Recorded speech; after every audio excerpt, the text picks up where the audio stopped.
How to transfer money from Philippines to UK. Now, first of all, we will use Wise, and if you use the link below, you will benefit from zero fees for transfer up to £500. Now, first of all, open your Wise account and tap on send money, as you can see.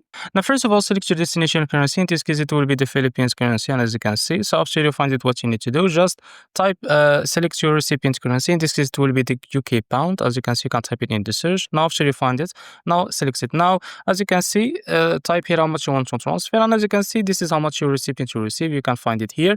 And now tap on pay with, and now select the payment method. So only the payment method that available, it's bank account. Now after what you need to do, just tap on add recipient, and now select the bank details, and now select someone else, and now provide their email. It's optional, of course.